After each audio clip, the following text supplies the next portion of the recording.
Ayi niyabona lana bafowethu uAtazwane une-striker lana bafowethu uAtazwane laphana kumaZulu. Hayi une-striker bafowethu hayi. Yabona lo muntu ngiyazi bafowethu maningi ama-doubts ekade ekhona ngongwenya. Kuthiwa hayi mhlampe ukora nje ngoba amagemu mhlampe asemancane ngeke bafowethu. Uyalishaya igoli lo mjidi. Yabo lo mjidi uyalishaya igoli. And uma engaqhubeka ngale ndlela bafowethu uzobanga among abantu ngampela bafowethu abama-top goal scorer kwe-Premier League ngoba yabona nje 2 goals against i-Sundowns, i-goal against i-Pirates.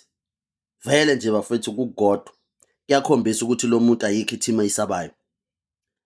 And nayizolo yabona ulwile bafowethu against phela i-Sundowns bengayiwina leya game bafowethu ngo-5-0. Hayi yalingwenya.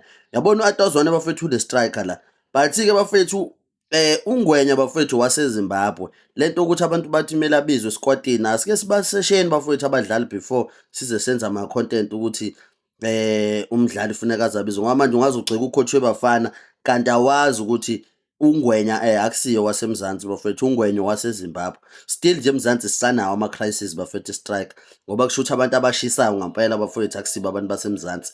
Siba lo Leon, siba lo Ngwenya, siba lo Dion. Yabona nje so nje ngeke bafowethu ngeke eMzansi sinayo crisis ye-strike because thina i-strike esinazo vele ukhale yabo uma ubona i-strike esinazo eMzansi awazi ukuthi bafethu kwenzakalani ngoba phela eMzansi we used to produce best strikers bafethu but lately bafethu angazi noma kuma development aku-investwa mhlawumbe imali enough bafethu to make sure ukuthi there are people who are rising through ama ranks lapha nezansi bafethu because akuthembisi bafethu eSouth Africa njengamanje sinefela eminyama bafethu asinayo striker